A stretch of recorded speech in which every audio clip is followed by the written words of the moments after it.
There's no crisis center, there's no legal center, there's no public defending center, there's no welfare center. Just like on YouTube, figure your brain some new food. My solution is to prevent the risk of being infected. And if doing so means banding bellies, then so be it. Otherwise, risking lives will result in financial gains at the cost of loss of said lives, which is mathematically illogical. Jamaica government has always been a sham because the citizens are forever on their own without any real provisions from the so-called government, whose only real practice is to police the people, keeping them in preferred lines. But when it comes to aid, food, health, housing, rights, etc., Jamaica citizens are on their own. So in this time I speak in defense of the little people to protect their one life. Hello people, and welcome back to the channel. If this is your first time on the channel, a special welcome to you. I ask that you check out the rest of my videos. If you like what you see, give them a thumbs up, leave a comment, but more than anything, I'm asking that you subscribe to the channel. That was a response that I wrote to a comment on my last video where I was saying no to US tourists for the time being until we've got this pandemic under control. The person I was responded to sparked an idea in my head where I thought, instead of just responding to that individual, why not do a whole video about it where I could actually defend my comment in response of that person's comment. And the part that I really want to defend is the part where I titled Jamaican government as a sham. And when I say Jamaica government is a sham, I'm not referring to the government of today only. I'm referring to the current Jamaica Labour Party, the People's National Party, the NDM. I'm talking about the government of the 1970s, the 1980s, the 1990s. I mean, no disrespect to any one particular party. I'm only speaking from observation. I came to that conclusion from observation, from living in Jamaica, from being a Jamaican, from going to school in Jamaica, from watching my parents having to search to how they're going to feed us, or how they're going to clothe us, or how they're going to find a roof over our head, etc., etc., leading to my migration, leading to the migration of my family from Jamaica. I say the Jamaican governments, put an S on it, the Jamaican governments are sham from my observation over the years. And what gives me substantial belief, or what I will use as my substantial evidence, is merely my experience overseas. I've traveled and I've lived in several different countries, fortunately or unfortunately, because I would love to be living in my own country and just be visiting other countries. So the initial migration from Jamaica wasn't for leisure. My initial migration from Jamaica was to go and look it, as what we say in Jamaica, to make ends meet or go for a better life. If you can't make ends meet in foreign, then most times Jamaicans just ended up making foreign their own. And that sometimes lead up to being a non-premeditated, a non-intentional absconding from one's country, and you end up living in Canada, the USA, or England for 10, 30, 40, 50 years when you actually intended just to go there to live there for 5. So while living in the United States of America, the United Kingdom, and Switzerland, those are 3 countries that I've had legal residences in. And while living in those countries, I have observed the difference between these countries to the country of my birth, the land of my birth, Jamaica. And in such observation, I can see why the United States citizens are proud to be US citizens. I could see why the British citizens are proud to be British citizens. I could see why the Swiss citizens are proud to be Swiss citizens. Why? Because government of these countries provide for the citizens, and I'm talking about individual citizens. Every single US, British, Swiss citizen can say they benefit personally from their government. In Jamaica, we can't say that. I'm talking about when I was a child to what I see going on in Jamaica today. The cry is the same. The government faces, most of the faces in the government might have changed, but the cries of the people are the same. The practice of the government is the same. Jamaican people still need their auntie, their brother, their sister, their uncle, their niece from foreign to send them a thing. Because what? The Jamaican government is not providing anything for the people. You don't hear people in America saying to their overseas relative, send me a thing. Or you don't hear people in the UK or any other so-called first world countries such as Canada, Australia, New Zealand. You don't hear those people say, send me a thing, I need a thing from you. I'm not saying government should financially give individual people in Jamaica money. But I'm saying in comparison to my observation of these countries, everybody has a job or everybody has opportunity to work. And those who don't have opportunity to work, they have financial aid department that helps out individual households. In Jamaica, for example, if a female had 3 kids and the father leaves, as men mostly do, she's pretty much on her own with 3 kids. There's no real welfare office for her to go to say, well, I'm so-and-so, here is my NI number, here's my ID, and this is my situation, so could you help me out to cross this bridge? There is no such thing in Jamaica. But what is in Jamaica is Jamaican people vote. Every election time, Jamaican people vote, and they vote in this party or they vote in that party. Doesn't matter who's running the country, whether it's green or whether it's orange, the practices are the same.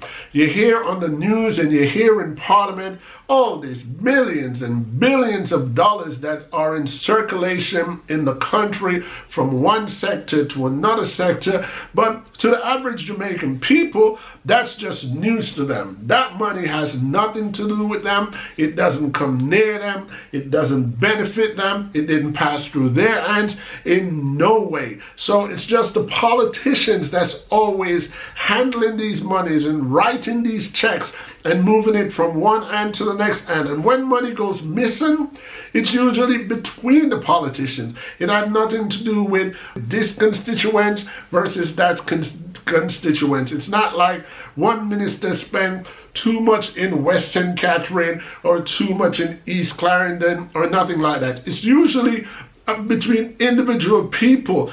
Minister so-and-so had a check for so-and-so and he cannot account for it or she cannot account for it. The people of Jamaica, we stand by and we hear about all this big money that's in the country, that's moving around in the country, that's being gained from tourism or agriculture or energy and so on and so forth. But the Jamaican people has zero benefit.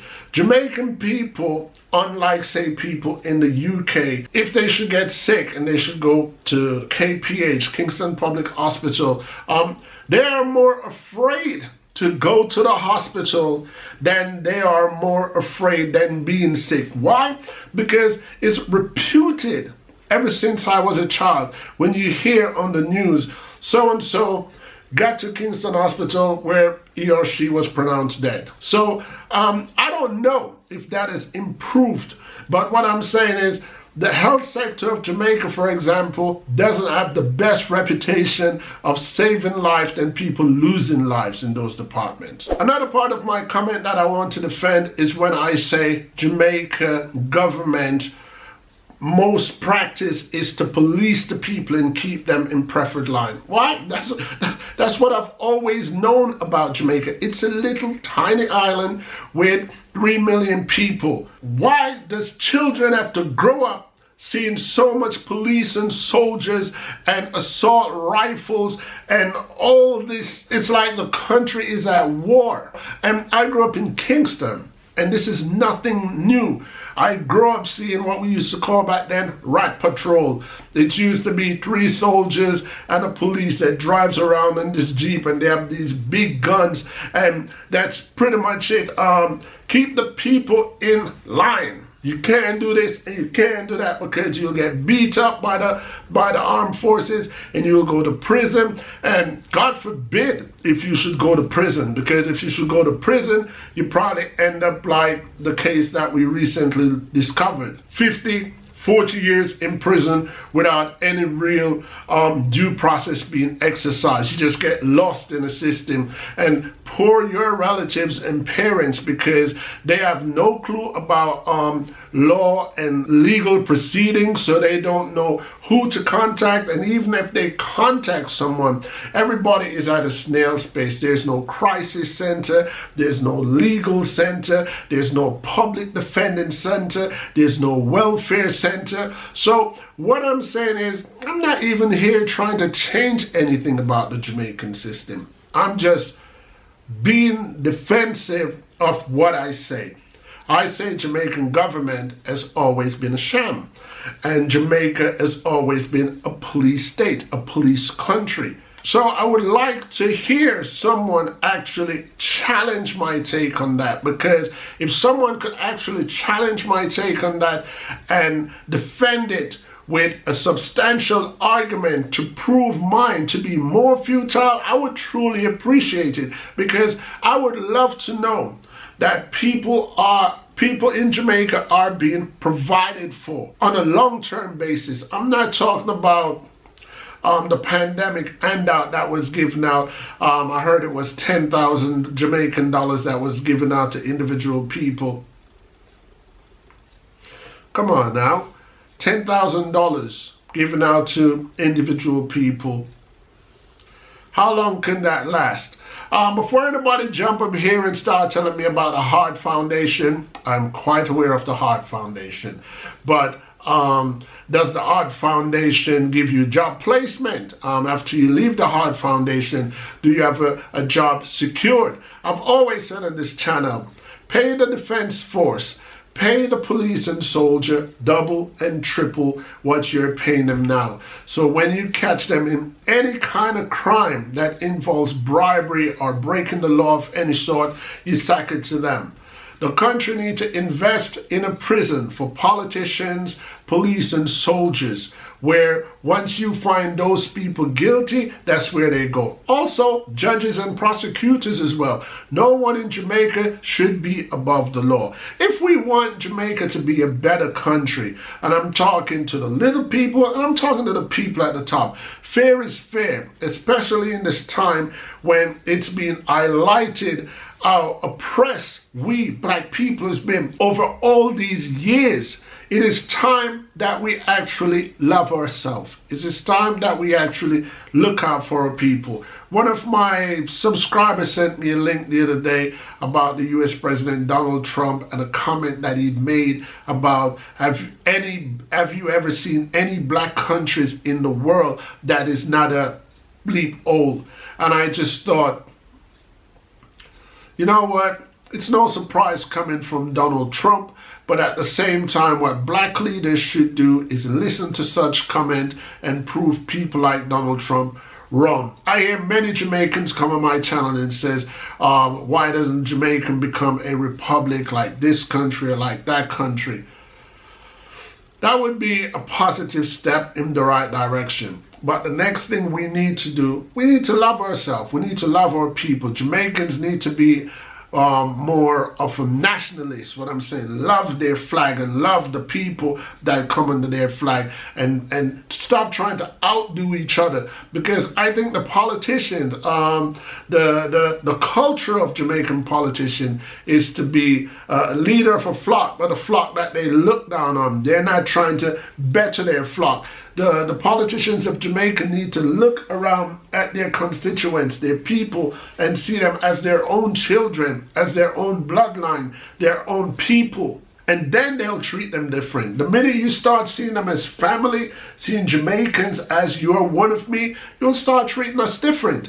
You know, and so many Jamaicans wouldn't have the need to go to foreign and stay a foreign, because foreign isn't easy. So we're not asking for Jamaica to become easy overnight, but we're asking for Jamaica to even give us a transparent promise, a promise of possibility that, you know what, we're going to start turning to our people, because especially in the tourism department where this subject actually spawned from, the tourism department that bring in billions to Jamaica, the peanut change that the Jamaican workers get from it. Come on now. I understand. I've been to resorts in Jamaica. I've heard about the paycheck that they get. I've heard about the little money that they get, the workers. And it's cool. If that's what you want to pay them, pay them. But the tourism sector, all the sectors of Jamaica need to get a financial cut from them that goes in a purse for the Jamaican people's need. So you go to neighborhood and you see which neighborhood is more desperate in need of water pipes, housing, for example, which hospital needs more of this or more of that, and give to the people. This is 2020, and Jamaica, other than the highways and byways that they've got, Jamaica has not changed much since I've left Jamaica. And my initial migration from Jamaica was more than 30 years ago. And I've been to Jamaica recently. It's pretty much the same. Speaking of highways and byways, another thing that I have to criticize Jamaica about is most of the things that Jamaican government invest in, doesn't matter if it's the JLP or the PNP, it's usually something that promise them a financial return, not the country of Jamaica. Let's use, for example, this highway, these highways that's in Jamaica. If the return in that was to benefit Jamaican people, you know, so let's say, for example, the money that Jamaica borrow to make this highway, okay, we're in debt to that, and we need to pay, let's say, for example, $1 back to our borrower. So we need to come to some agreement before we even go there and go, for every dollar earned, we're going to have to give you 50 cents, and we have to give 25 cents to the purse, and then we, the government, have to keep the next 25 cents to maintain us. So this purse helps Jamaican people. You understand? Jamaica is an admired country. Our nationality is an admired nationality. I've been around the world, and when you tell people that you're from Jamaica, they go crazy. They're alarmed. It's a beautiful country, and I like Jamaican accent, and I like Jamaican food, and I like Jamaican this, and I like Jamaican that, and I would move to Jamaica if I could, and da-da-da-da-da-da-da-da. But you would like to move there when a lot of Jamaicans are trying to run away from there. And the Jamaican government need to change that reality, need to change that perspective, because that is truth. A lot of people would like to go to Jamaica, and a lot of Jamaicans like to run away from Jamaica. A lot of Jamaicans would like to run away from Jamaica for different reasons. Most Jamaicans want to run away from Jamaica for the simple fact that they can't make ends meet. Secondly, they want to run away from Jamaica because they live in fear. There's always this shooting and this killing, and I'm not talking about just gunmen. I'm talking about the police and the soldier, and the justice system is almost, it's a sham. It's there, but it's like it's not there, because if I get involved with it, it moves at a snail pace, and it depends on which side of its involvement I get, that it doesn't even move at all. So there's so, this is a wide area I could cover as to why a lot of people don't want to go to Jamaica. And as much as they hear that black people are being harmed in the United States for America just for being black, a lot of Jamaicans think, I'll still take the risk. You know, it's desperate when people come to that conclusion. Anyway, I think I've covered what I wanted to cover. In case I didn't cover anything, I will put it in the comment section, but let me know what you guys think of my view when I say the Jamaican government has always been a sham. So, to the opposition, Peter Phillips, I think it's Peter Phillips, and to Andrew Holness, I mean no personal disrespect to any of you too. I'm speaking over the history that I've been aware of, People's National Party and the Jamaican Labour Party. Doesn't matter which one is in power, Jamaican people still have the same day-to-day struggle. And if somebody can't make ends meet, they're pretty much on their own. And if they don't have anybody foreign for send some money go give them, They're on their own. And sometimes I think, well, desperate men do desperate things. Sometimes I think that maybe if the government provided more for the citizens, more job opportunity, more learning facility, more recreational centers, these young people would be preoccupied chasing other goals. You know, Jamaica is big when it comes to music. And the youths of today, they see that as their out, just like how the US youth see rapping as their out, or basketball, or NFL as their out. A lot of Jamaican youths, especially the boys, they see DJing as their out. So if Jamaican government could provide centers with studios here and there to keep them preoccupied, a lot of them would leave the guns alone, because they would believe there is something in this, there's a possibility here for me. Anyway, people, I could go on and on and on forever on these subjects. But as you know, on my channel, I appreciate thumbs up and thumbs down, agreement and disagreement, because at the end of the day, each one teach one. You've reached the end of my video, and that in itself is a support that I truly appreciate. And while I'm at it, I will take this time out to let you guys know other ways that you can support my channel. The first and simplest way that you can support my channel is by giving this video a thumbs up. And the second and most important way that you can support this channel is by hitting that subscribe button and subscribe to my channel and follow me through my YouTube journey. Other ways that you can support my channel is by going to my Teespring online store and buying some of my merch. And another way that you guys can also support this channel is by joining me in Patreon to give me a contribution to support what I do on YouTube and what I do to entertain you guys. Once again, I want to thank you guys for your continuous support and ask that you join me, ENT Sebast, on YouTube and see where my journey takes me. Until next time, people, peace.